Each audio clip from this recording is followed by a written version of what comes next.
Muntina Impact TV Kuki channel VOC ke ma golhang thanglenmang LHUNGDIM kalimna kahin pein tunia hi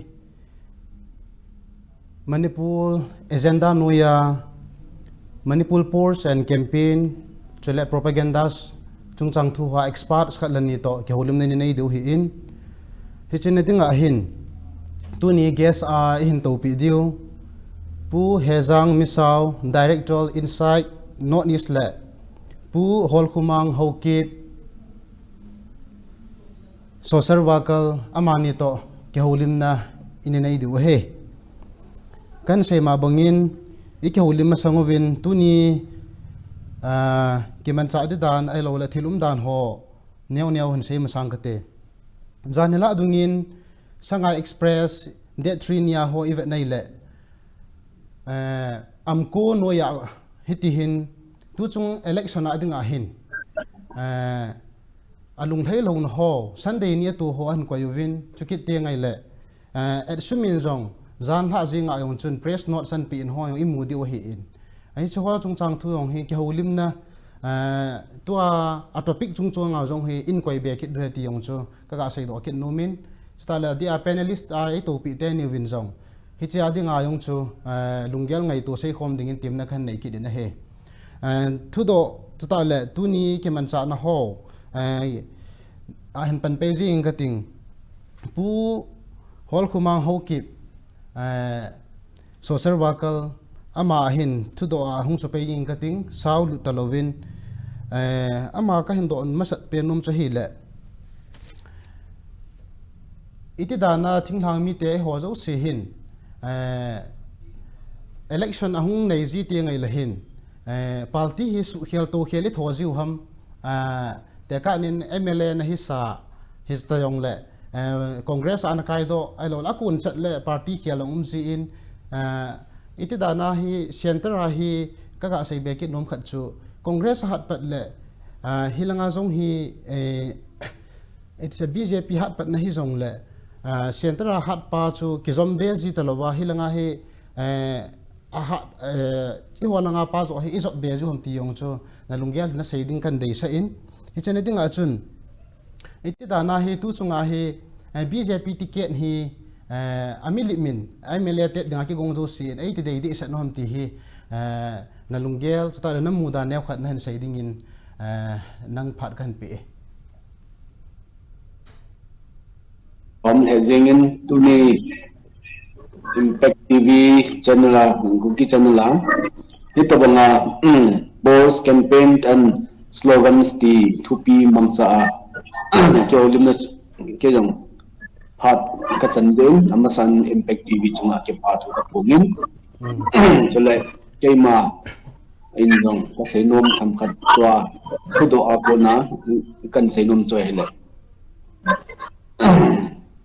Manipur hi gamnel sa hi in chayong le democracy gam India kumpi na humahin chi electoral politics parliamentary form of democracy akibai homi even so le hi tua isainom penu so hele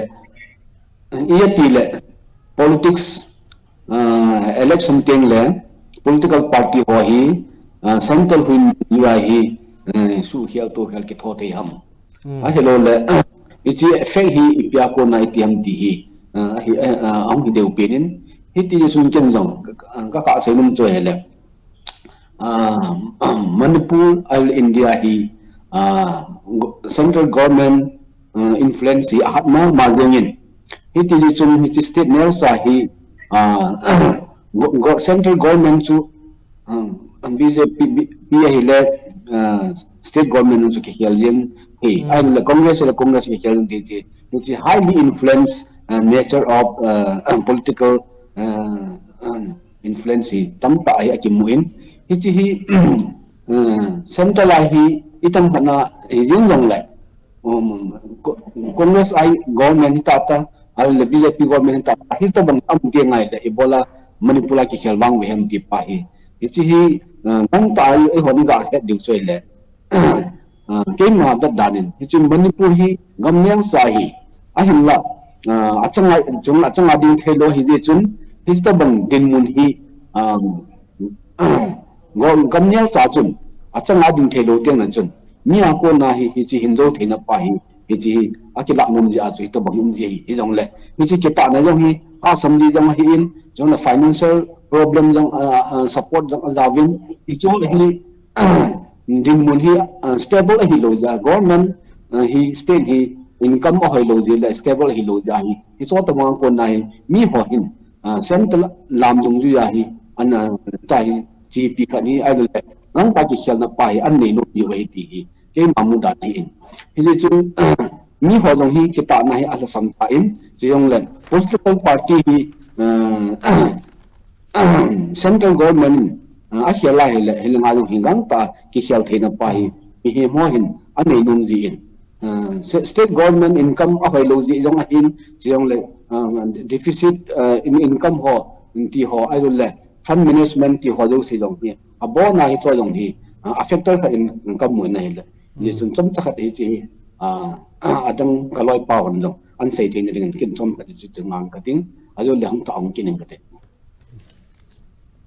tun abana thu do khat da chal pe ki notin pu hejang ka do num ki chu hi le isei ma bangwa chun Manipur la hin party hi tu to a hin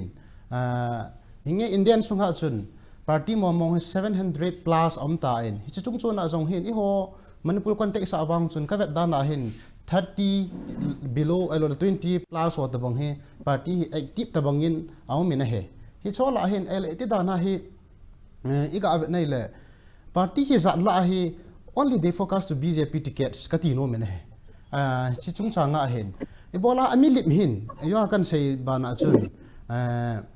imbel sei kit ta dileng iti dana BJP ticket bo he ti dal jing ham ticket danga hi kai thei lo diu ham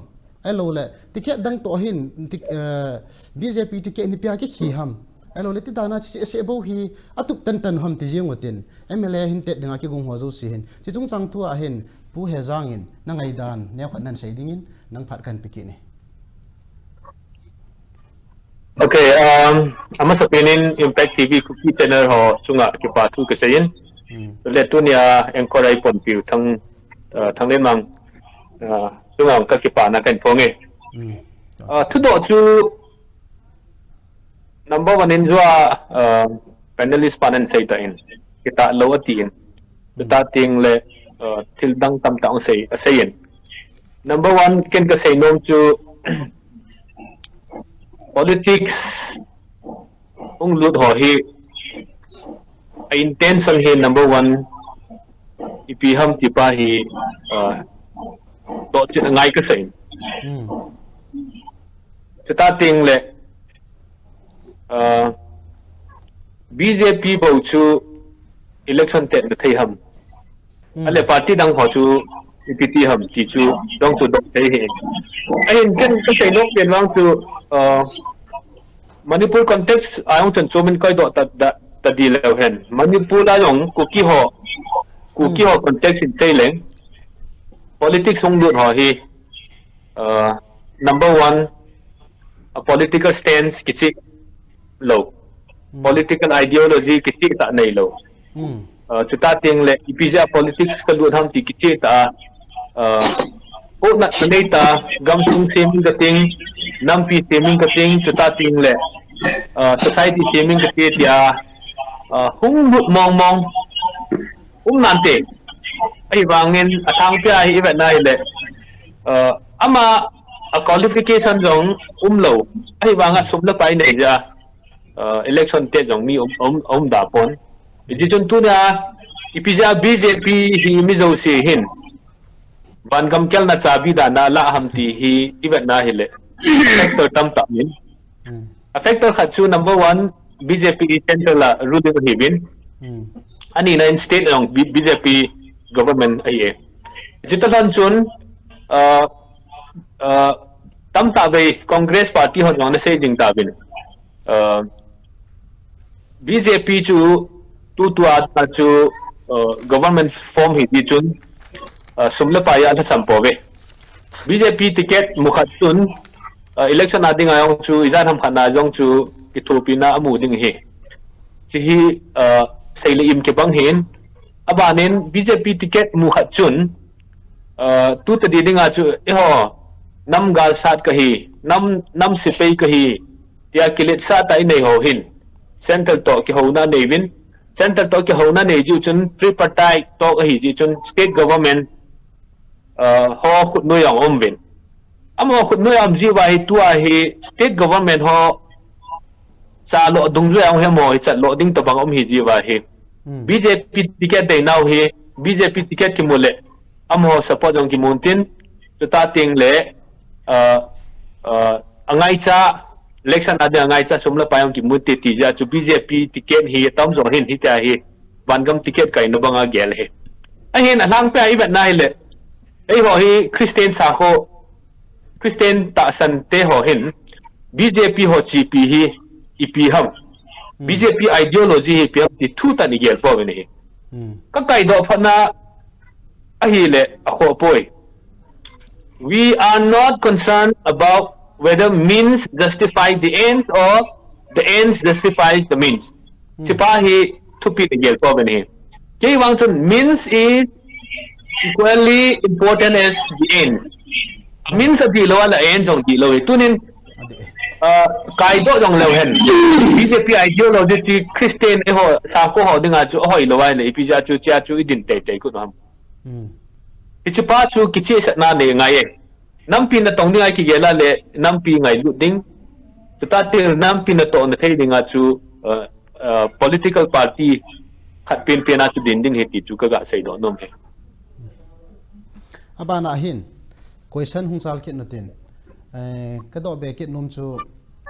pu hol khumang ama ka ga sei nom chu hi le igam sung wa hin Manipuri chenna wa hin mail ho alo la chen pi ho naga ho amo hen party anei so ta sta mle song cha ko na hen party hin asot do alo la hi chi nu ya yong hen om si ta in ei le iti dana e ho wala a hi party yong lo ta bang hin tu chan ge chi sa hwai ve nei la hin election chung chang thu ho a hin hi chi wala party khan hi form thei lo ham alo le hi cha ko na jong chu MLA hi nei thei lo ham ipite dana tu ni chan ge ya hi mi nu khala la hi ta hi ham alo le hi chi sim sa nga hi party sa ho center party te ka nen ai sei bangwin BJP Congress ho izuin zo he ya dinga phajam ham ai lo ve jong le sa khat job zo he ya dinga phajam ham ai lo la tha sim hi ichan ge ya hi ai ya dinga phalo ham ai lo la phachum zo ham min ba na bol thei ta ai le mi bol pa yo je zo wa pha ham ti yong chu lunggel khat ka ga kwai nu min hi chin de dinga hen nang in jong I ho lai la dunga regional party in ei wa pha ham ai lo nei lo wa pha ham pt ham ti hi na lunggel na ngai tu na mudan ni hin sei pi lo chun ki paw min te hain ki paw min ngai nai to political party hi ho Kuki nampia dunga context saga seidingin political party hi nei thei hi aji chu ichi nei ding te chu a hi bang la criteria ti ji chu zuiding head bombing head theding tam ta hi aumin chu le to ani ding ho chu nam kilung to te heding achi kilung to te ho bo chun hi ta bang political platform chu ani wa le phading hi ti hi e ho so pi ho na ga ho in tun NPF anevin ichi NPF ane bangba khu hon jong ni ne wa hi Kuki National Assembly ti ne wa hin a hen la phat masalai chun khai ta in kum som ni ma sang chun 2025 ma sang chun ke ne hi khai tan anu me ne hi chi hi chom khat lo hin pi tam te le chi vested interest mi khat mi ni in hi ti chun apoke na amma ana anei le ago to bangin aki ko yuwin hi chi hi athita bangin aumin don lovin aumin tu hin ahu revive bang an bol ve ne ke ne hi jong le hi sta ke hum chun parallel political party in khadang do kenin KPA kiti Kuki People's Alliance kiti political party hi atha in do kenin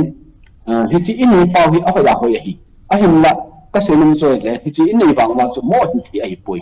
ka ti na chu jam de le people's movement political party hi lova bol hingin tin NPF bang ko na go ho bang ko thingmui mi ai rol le civil organization ai rol le student level la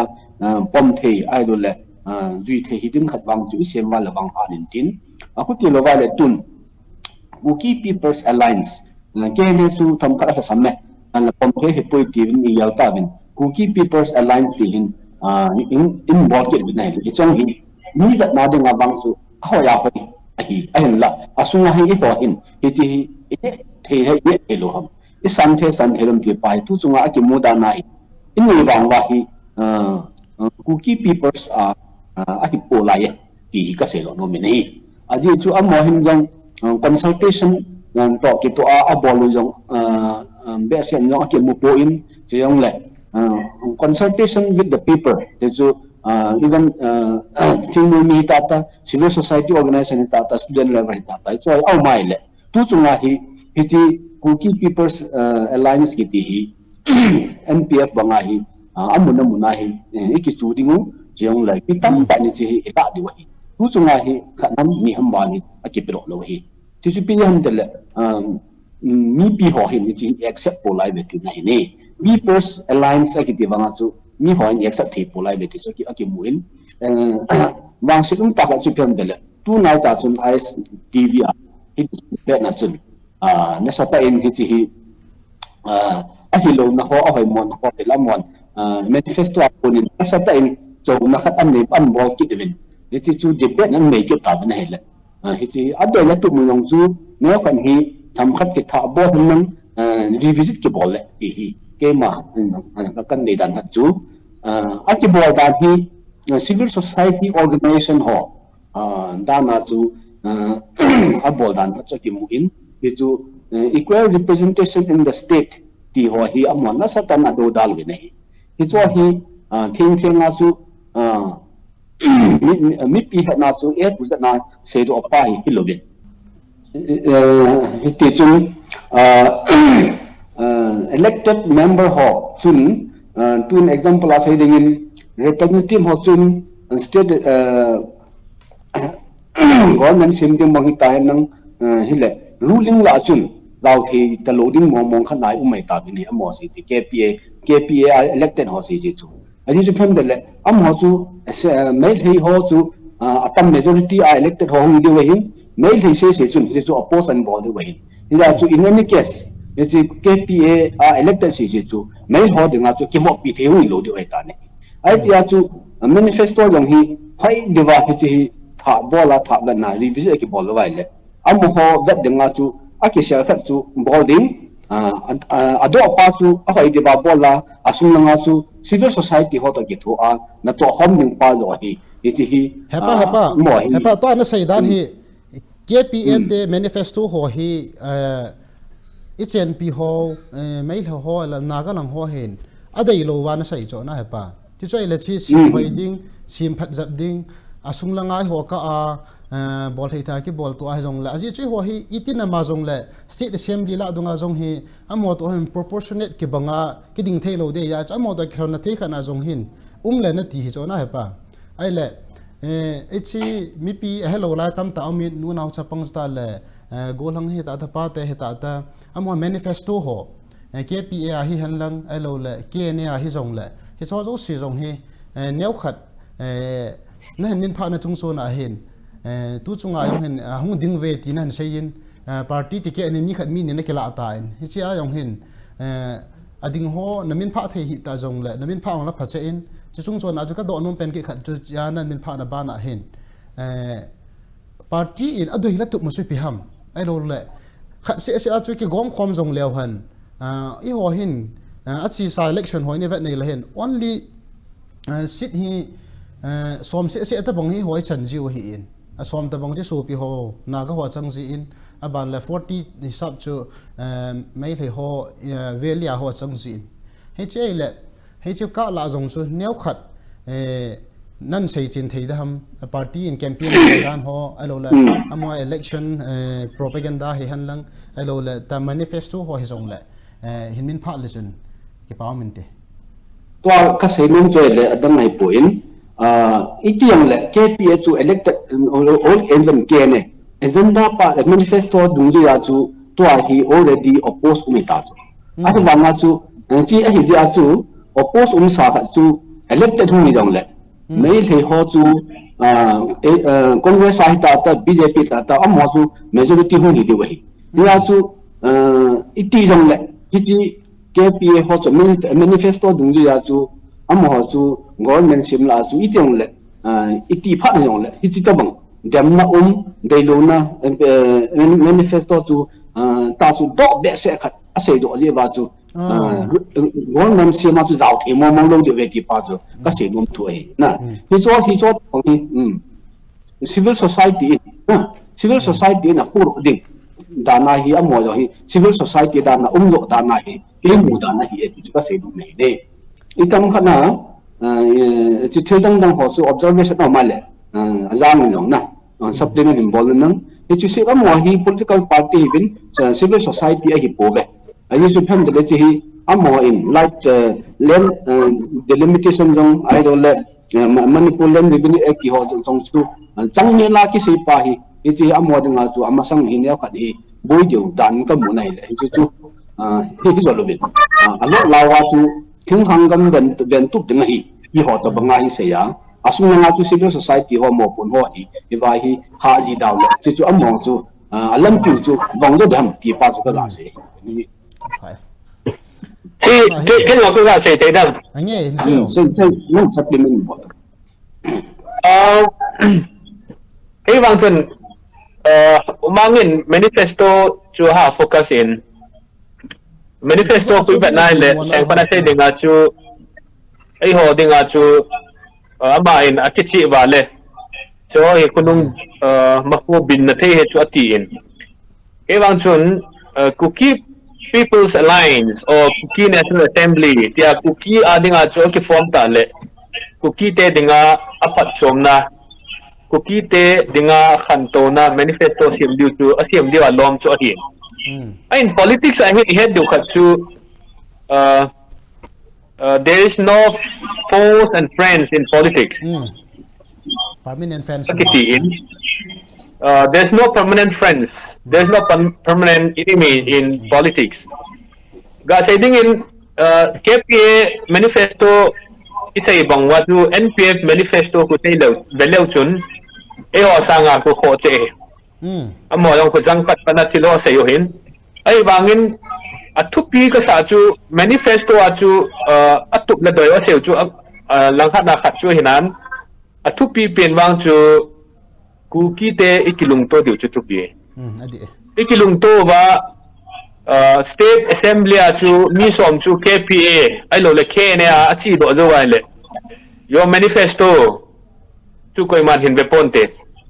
because there's on ngai na tam ati pin me na tam hin ti ti political party khat chun tu ta di dinga chu som ho ai lo le access 10 plus ki son do te BJP and lang Congress lang ko yung le because there's not going to be any absolute majority party. There's going to be coalition government. It's coalition government om nading achu KPA ho chu som tabang nga cha yung nakay do po le party government si ma chu not only government they can play a kingmaker role. Kingmaker role kitim the ji achu atupi ka sabang chu ichi may le ho ichi khunung ichi ji hin ilam piu ping in te ti pa bang chu chong chu gel the hi bangin cha nga manifesto hoi ta siamwa mi noisia yum sao chun Kuki pumpi kilung to tin KPA am ke min tham khan chun ding tin mi som de kai le han kwam chai noisi tu chiting le chun delimitation en lang chu ta ting le MLR egg hen lang pi egg hiong le cha chu hon government as kingmaker role ki chip ting le cha chu we can take up whatever is for the good of the Kuki people apai tamta gel nan sein a hoi le zingin hoi ya chun ki kai di hi zong le KPA hi di han lang ke ne chu ticket chu di yong le kilung to ta chun mi pi hin sonatin a hin a ki dei wang hi mi pi lungput ho kila le le na ko na hi to adi a wajapu hejang MISAO holim na ga amudan chai le party ho ni da han lang khat hi han lang chukit deng le hi cha chun election manifesto ka thai po propaganda he ta campaign a bol dan he ta min ipi sei yong le hi cha pa cha dan in tin sem dia han som se cha ai lo le i hon sit ni mu pa hon ni kai do di han lang hi chi ticket ho a chun thum kai do di hi zong le king mekal rule za i ki chim thei ve chu choi le ticket dang sa nga zong hin i ho ticket chu phadan ki chu le hon ti hi dai sa na khat an phung hin panelist nya kunin ke pam the jingin abana an thu do an chi pe pe ki nutin pu hejang MISAO khat kan do ki nomin tu chung MLA election a hi event nei la hin ning ko ma chun congress in sit atam mu za wanga hin BJP na formen a hi le tu chunga hin zo na hung holim na ka ngai hin na min pha za min itin ma zong na tu chung coalition government de he sti na zong na hin ti in hi chi na sei the na cho ji ne khan hel chin dam ai lo le chi chung so na chun koi party hi majority hin mu thein te ai lo koi party hin form te ne tiam zan na dang as new se ga nei la hin congress te cho CPI to coalition party group lang to nei ta ven a hin BJP te na ga adem kit no che ga vet ki nei la hin a ha lo ji wa bol he ti kin ven ti tung to na chun BJP wang tu chen kyan koi ma to coalition nei chu ke he nai point ticket wise hi iti na gel dan mo campaign dan le propaganda so hian lang manifesto e pi koi ho wa ko nan mu dan a hin koi party hi hung ha nin te ta na gelam ai lo le tu chunga a hin ning kum ma salanga ho election ta banga chun ti si da regional party ho NPF ki ti ho NPP ki ti ho hi so hi hung hai min te ta na gelam na mu dan pa chu support to nan sei tha ding in nang ma phat kan pi ki ne politics he ahun nun he che sana prediction he ha intin adichu politics he anytime anything can happen hila hi zi he ti chat wang chu ka sei thei lo ding ai wangin I can sure sim de na ti na ji pa and then neu khal ga sei chi ne confidently speaks that there will be coalition government in Manipur. Adichu hit number one BJP tetun sumle pai hoji waung chu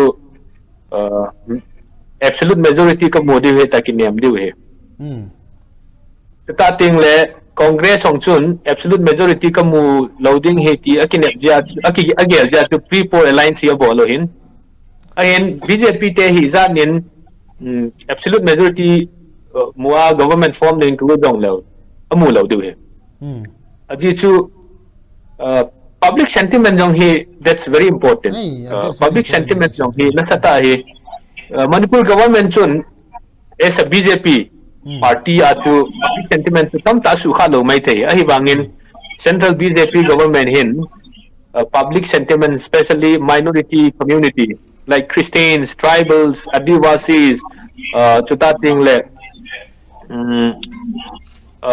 Muslims he nasata he sentiment tam ta to kha tan abanin farm law din jong nasata in thinglang low na tong ko sentiment na tong kain ga trading in Manipur la jong BJP government ahi ji chun alo thelowa central political ideology stance ho chi piu ngai ja chu BJP government hin lang pia hi Christian community ho sentiment na ta to kha te ga trading in head trading hatin Manipur chu thinglang si chu Christian community mai thei ho jong Christian tam tan ipija chu abol jo siu chu Christians festivals Christians holidays I know like Christians sacred day ho hi target jeng ham ti hi sang pia mi pi question na hi Ichia chu public sentiment dong he alo thelo chu respect bol ngai ja chu mo hin tam jo he Christians yan lang minority ho sentiment hi nasata hi hard abol ji ba he ke lungela bang chu BJP ti hong le absolute majority mo loading government na sima yong le coalition ding he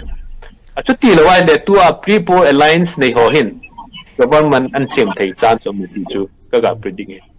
aba nan question khat pu hol khumang khat hindong ki ning kating lai ka ka do nom chu ai le tu chunga hin NPP connection ma ama party ho hon a holim na wai ve nei la hin sti na hi solkar ki ho in ka tu vai le ST kapi thai ti na mo propaganda ho ha na ko yovet campaign bol ho wa na mang cha ven chota bang lungial ai lo le chairman ho hi ichan gi ya hung kai do na ma ji center mo na tu point hung lor hin te ta na gelam ai lo le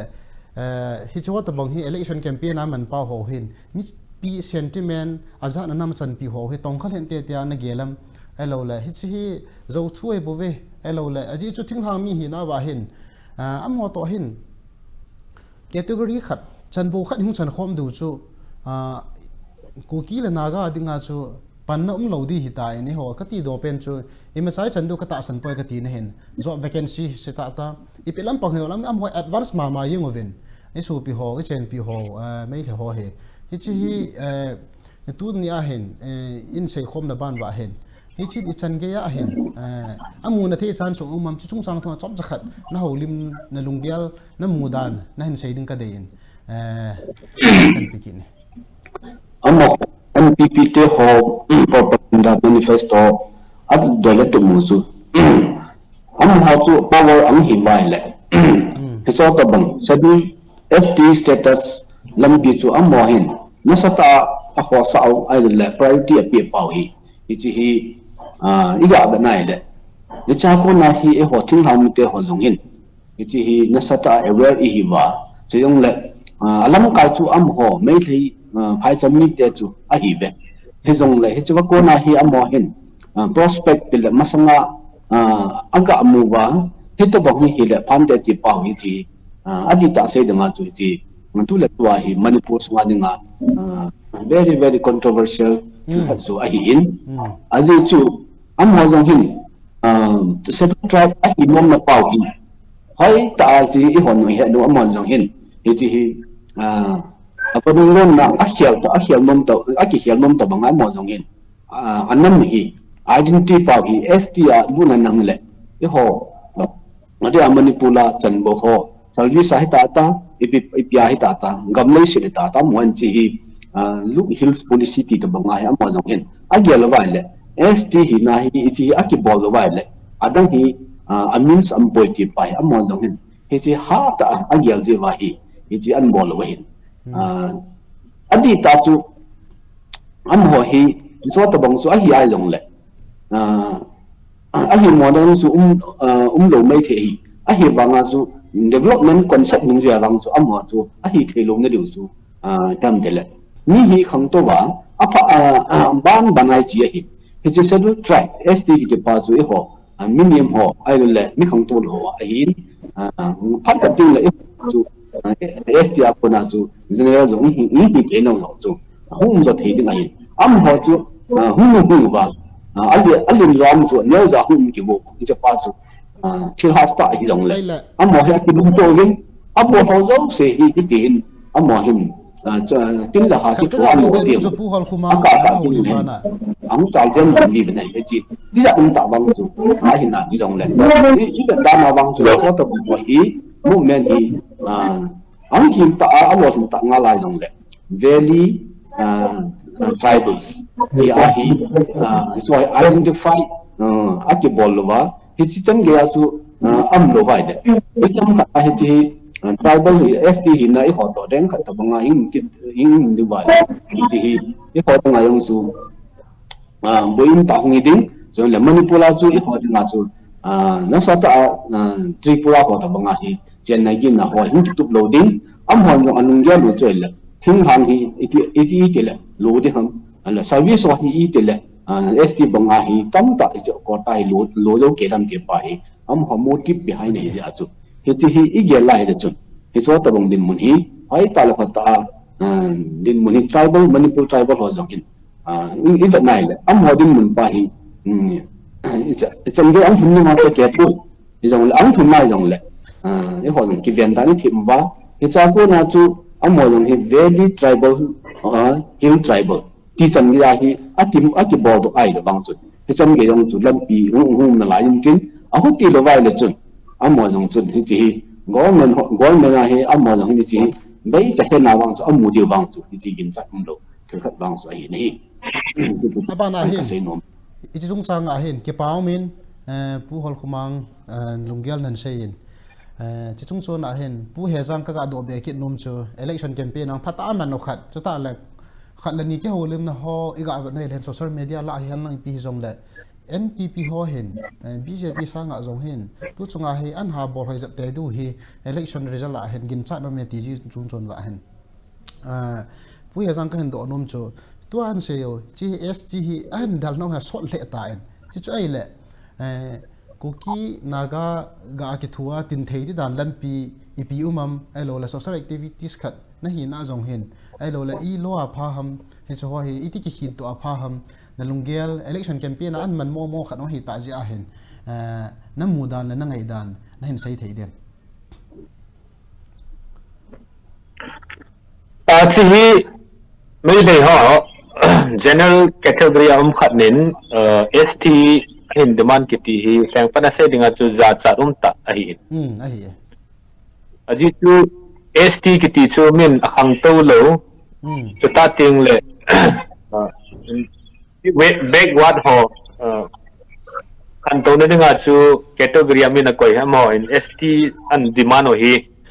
za cha ta hi a hi wangin till he a situation incompellable bin kamuin jadi tu Manipur hi benale there's asymmetry of power in terms of land, in terms of population, and in terms of representation. Asymmetry of power ji ayong hi kadung itin ga trading in tinglang mi ho Manipur hi out of 100 10% he valley hin 90% he hills hin 10% valley he 60% population in occupy bola 40% population in 90% gam hi ato pai ja hi chi hichi situation hin mai le ho hi general category jong le ama majority it is the first time the majority feel insecure katino men majority community kan insecure hi da hi ama sa pinjong hi in Manipur hi au secure now hi number 1 gamlai sit kiti ke thailo hi tan aum chom hin a hi wang population hi khang jeng hi population hong khat jeng ta nai ama chu e o sanga tam hi jiu chun ache now gam hi ke le te hong ngai phana chu ST category chu za ta lam ta yong le mo chun athum lo thei lo ya ji chu ai ho hi gam chung ta ngai constitutional protection right in ai ji wa hi amon na sei jing khu no ho valley an cheng thei ben ko thing lang ka cheng thei po we chi a sei jing khu thei ding a lom tai di ta chu achia chu it's a question of survival and survival too is a mo hi ja ta ne u si cho pai sa ba hi chi athu pi pin chu service quota yong chu khat nai tu pi pen wang gam lei se he ti su me lo tu he chi chung chang hin nen do na chu le atu tia le it is a threat to the existence of the tribal community both Kukis and Nagas ahin that's right in mele on isu me lo du mele on amu che do there is a very deep division between the Kukis and the Nagas. The main point hichi division hi kichi ta muji wa he mo na bol no ma bol he aji chu amon kel ku iti ong Kuki to Naga he they will not come together under one platform yes he aji chu e ho thing thang mi ho wang se dom ten thing thang mi ho we are both the tribals. Iti naga hoza diyan kasi we are both the tribals. We belong to the Christian communities, Yes, right. and we are the hillsmen. But we cannot set our differences, and we cannot come together in one common platform to fight for our common cause. Iti inay thaylo ya ji chu politics ka politi o hin ting lang mi o hi su gom sanga ken ana khan thana he politics bol masa ade san so pi tangkul ho hi politics bol masa bi na mo hin ting lang mi o gop khom sanga ana su talde ana su khan hichi deep division pa ju tu ni san ya hi kilo i mat thelo ai pau hi mai le ho na mu ja hi hichi hi chance se law hi cha tu na hi. It's a very clarion call for both the Nagas and the Kukis. It's high time we put our differences, we come together and fight for our common cause so that our very existence is not under threat. They don't know me. As it was, at some evolving, at some old tribal student union, it even yung home jijibin, ay bangin, at two ahin ilong home jijibin, ahin ilung timu iti sanu along home take on it. That's when iti sanu ilung timu along home take lo lai siya chu may leon tribal status an muni niu le. At di sana naga ho sa nga iho ay danger eh. Iho hi buffer zone ay may. Naga ho tulang amin at ano yung nga may say siya amin. Meron yung tinitil na iho Kuki te damso pat ama sa pinato pa eh. Iti hi iho head tiyo ngayon. Tutating le NPP hon hichi him manifesto ane tribal category nami it's a state subject hin state is recommendation cabinet is recommendation center should approve of all the my main state NPP they are trying to have a political mile age this manifesto to tile power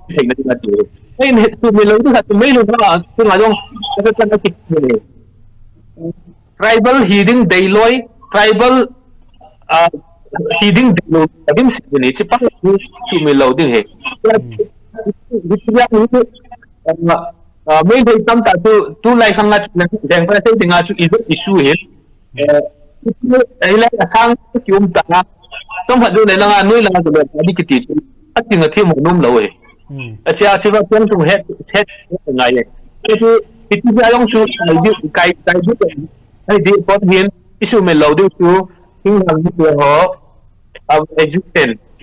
i understand di ba isu me lo du ke pa me ko pen ta nan sai do en mi tam tan ke thim lo hi in pu HEJANG MISAO tu ni hing ko dim na wa na ga sai ki khat ka mu chen be ki khat jong chu ga sai be the ki khat jong chu ILP hota be zong he amu lo du ham tan ki gal lizen state ni recommends an bolji yong hin chi hin gang chelan movement but they did not enjoy ST status yong kati no men but athum pau chu api pi tho tho be na he tu nya yong hin ji choi le apa pian ta chu i ho zong tu chu election ho zong hin min campaign an in so na hen i lowa i ti tin du ham ti chu expert te nya ko zong neu lung ga heran sei ngai ta ven aban question a hin mu lu pe ke ning kating tu chu nga hen khang tha tam ta le kha thim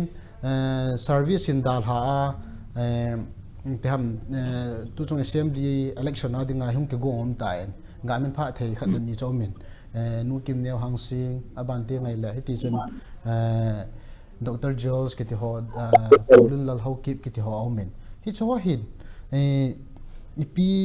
iati le service hoi ta tongwa adal ha wa election hi an te theu ham ati hi mi tam ta hong ke don khat na hi in hi chia hin ka koi nom chu pu HOLKHOMANGin ni hin don but ven lang ai lo le hi chi hin ipi pu ki na nei hin tam ai lo le ipi ti dana hi bang service hol ha lai ta he ai dan ha jing theu ham ai lo le a more tips dung dan ho ai lo li ti chan ge ya he a mo hin gam na ma dinga he na hin tong do ven te ta na ta sanem election propaganda campaigns at bol na ho hui na mu dan na lungyal neu khat na han sei thei dem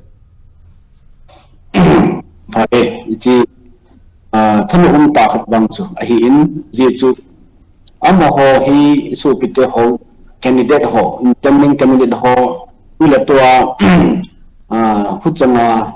election politics are involved hung hi so piu la naw ade a chu na to hai ta ko na resign hung ki bol ho hi so hi i vet ban le chun pa cha jong min cheyong le anam za na ma ding a hi na tong ding mau bong ho chu amo hi a hi vin chu le mi ho mu dan jong a chu min ten ke ma mu dan wang chun amo hi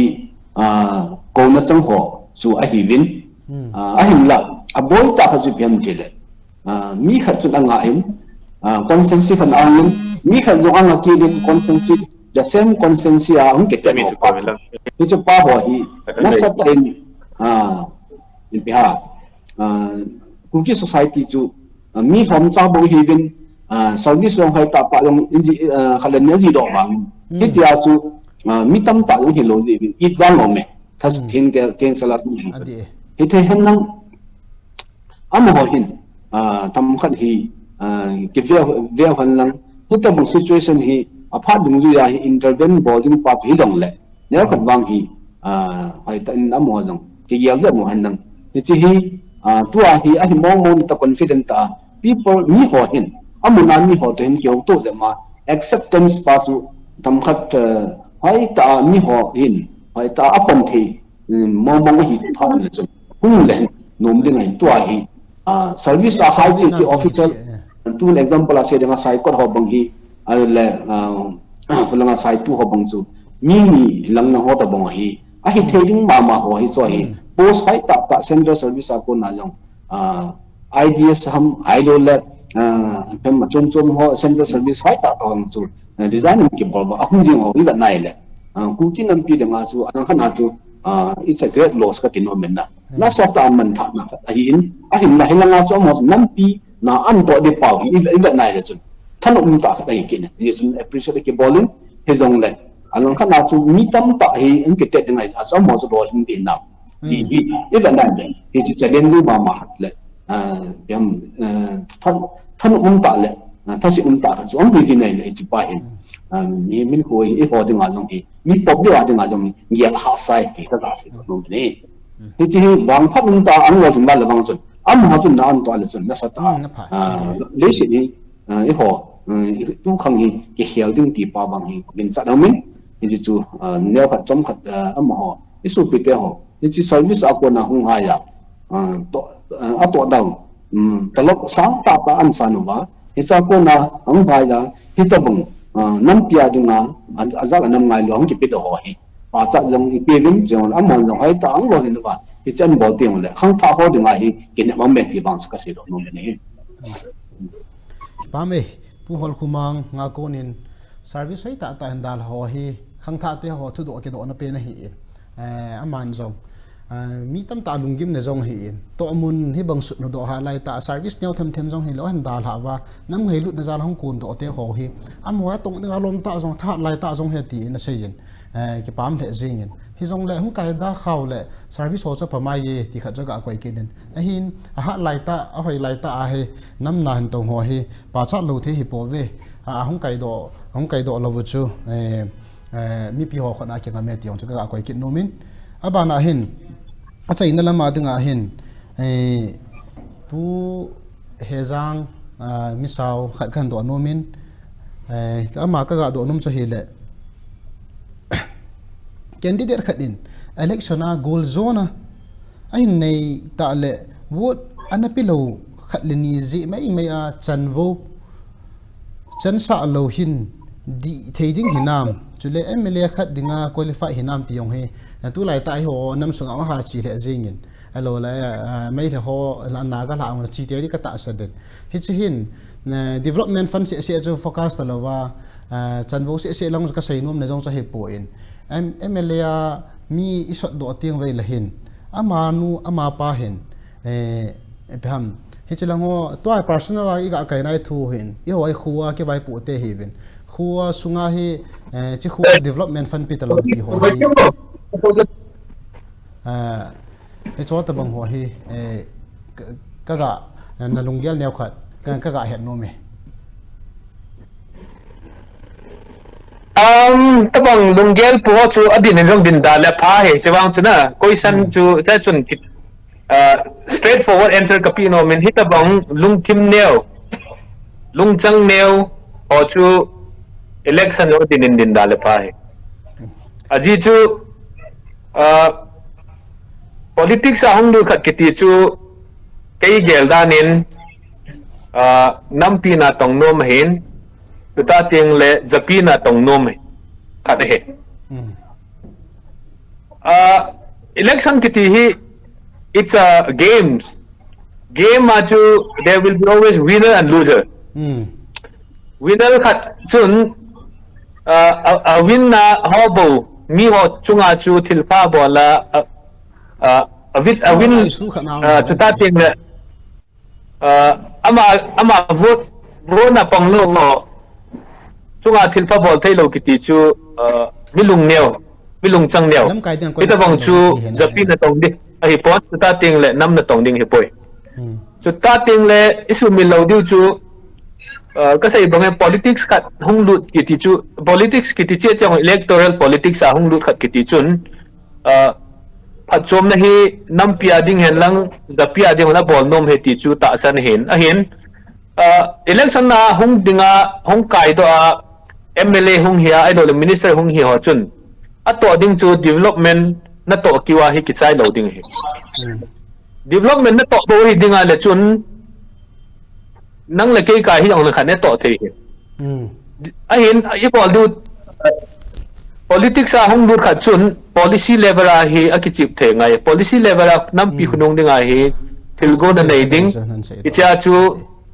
thilas a bol the ngai jen he tu ne lampi sem insa a hi lo le ground CMT ho hi chon infrastructure he aki ngai chanai dapina ki ngai chanai ei bang chi sanga thu pi jo chu policy level a khunung ting le itile kanam mi te ho hi abit nin kanam mi te ho hi ahung hingjo dem ti policy level a ki chim thei mi ngai ne adi to hi thilpa bol mai le kin jong tema on capacity inside notice a he thilpa tam ta ka bol he kil hal covid line ne le cha muntana ko mo win oxygen concentrator ko mo win oxygen cylinder ko mo win medical kits ko mo win achichu emle bol se pone kin jong ka bol chula awan tu din mana kin policy level ju ka tham tai lo cho adi emle khat ki ti chu representative hin assembly a thu sei the ngai to ai nei sun in nei zo se wi assembly a holim ka kha poi assembly kanam issue chi hi ka gamu hi ti hi itia hang santa assembly a pau ko yum om pone nang le sim lo chu government ki nei bowen ya chu policy level ki tim te ngai ya chu itia vote ei pilei pilo chung changa a phachom lu a boil lai ho chu ta bang mi ho chu nam pin jong heo tin se ta bang mi ho shot lo diu to ta teng le chan hong pi lo diu he yung kai do ting le ka nam mi chu ka thi san hin ka pai thei lo chu ama nei pi lo ji chu ka nam mi hin na chu hai na yang abai na thei lo chu ei pi yong le ka nam mi hin ei pi yong ka nam mi ti chu heading chung chai khilpa bowling ati chung chu na chu nam pi khan ko ding nam pi kunong ding a he policy and lang system si yong le ito atu kichip thei angai ito atu akichip thei tiang le tu na zo a se service oi ta hin dan ha election hung ding hoi cho chu le ada tha lo me achu ti lo wa le service dal ho jong bo te aung kon do na an da na purpose chu sum mai boi pi di lawang chun tiwang chu le kani mahajon ho jong sum tam ta mu ve kani mahajon ha muntina thilpa bol ve cha yong chu bol thei he aim atu pi pen chu if you are going to be people's representative, frame a policy in favor of the people for whom you stand up for. Itu ko say do no me. Ki pam le zing. Ke man khat supplement bol ta ding na. Ti chu ba hin jang na se chu a hoya hoi hin na. Aji chu ni la na hele elected member ho hi ho tribal adi a Kuki society sunga hin. Assembly sunga hi ai ta akhot ai ta hi mi him ho assembly control dana holim bola azal nam dinga thing ham te dinga a hello le issue hai ta pa ho pu a aloi go ho nung ta ngai thei ding tu se to hi im lo lai wa hi MP jong MLA jong MDC jong tun uhula isu bi pau Alfred Wang khoi le hi cho to bang khu lam kai mo ma heti ka se do no me ni ama hun ni pi bolam te le to ajang se banga chu development fund ho hi chi hi alo thei lo wa am sai bo be hi hi lan pi bowling le contract bowling ti ho hi MLA ho boi pi ding ai poi ti chu na MLA ho boi pi ding ho choi le policy matters jong le ang thung ding kum nga sunga ang hung ding kum som sunga ang hung ding kum som nga som di sunga ipi hung dham uki nam pi te ding chu ipi chu pham ti pa hi chi alung thema agol to chana hi a vision pa cha follow ding da nei ai lai ho hi like megalaya awang phatna ga chu congress sama ho loi parliament na adai tan hi te chun mi thanup na the tan thu se be nei ai lo le ngadang na khat le nin jong wang patum ta in state dang na hi te chu mi a nei be nei e ho Kuki society sunga wang chu elected member elected ho hi ta tu la ta ho hi ta hi cho to bang bo thi ni mi ke ngai chai ti wang hi chi a chai na kin long ne khat ka se no min hi chi to bang bo do amai le Kuki nam pi te dang chu asset len ta le hai ta hi ding hi ti hi to adi mi tha a to na mu hin ha ya nam pi dang a will gam mi dang hum chi pe do ho hi cho loi ho hin hi chi an bo ta ding a long chu chi kin long til kho na le kin na kan se suka ting le ga sei be leng na mang a service to pi ta hin da la cái năm na tong de kong ki pi do ta kam bem bem ma sam ho he a political party jong hi akivet je mangai he tunin ka service ni ta kan da la BJP achu ka beale BJP achu it is an piece because BJP is a more political ideology ne ucho ichi khala tu kacha thei lo cho na achal ken ka seinom chu service to pi ta nan da dhawa ukinam pi ada nung ki pi do wa le KNA lo le KP achu na din wa na cha chu na to thei lo ham tu na chu BJP an BJP chu bangam ticket kai na da na gel wa chi chu na ki chu so kai wa cha chu na din wa le không cái đó rằng là chuyện to party thu nei de na ti sei bang ma to development work bang su na a bol du ya policy matter cho kinu ta ani chu BJP na policy ne usla adi ya chu ke bang chun I strongly doubt these people who make a claim to saying that I quit my service to work for the cause of the people, especially Kuki people. So bang hiken nasata daw ko nei na nam pi chu na ngai lut wa le nam pi na to na thei ding party chun ding tau a kai do na ding phot su mai lo le pi ho chu cho wang ivet ma san ho hi ken wang di thei ka sa poi chi ke ma personal view he ong te ke wang tun nam pi na ka to no mane ka nam pi party a chu ka din ding icha chu izan ham be ka kai do le cha chu king maker role hung ki chip thei le cha chu ko ham noi si du cha chi ho policy ki sim deu chla ke pam the jingin tunia panelist sahin pan pi te new pu HEJANG zo a hi in MISAO le pu HOLKHOMANG HAOKIP amani chunga zong impact TV Kuki channel thal hangin ke pa thu kan sejin ato atham hin ho zo sia pathenin pathe bu hin ta han sta la chaina in tuni Manipur agenda ve ho zo se impact TV Kuki channel thal hangin ke pa thu kan sejin ipat chon pi diu jong kine mumin abanting yong le kinem ta nga jong te na bon chawin mangpha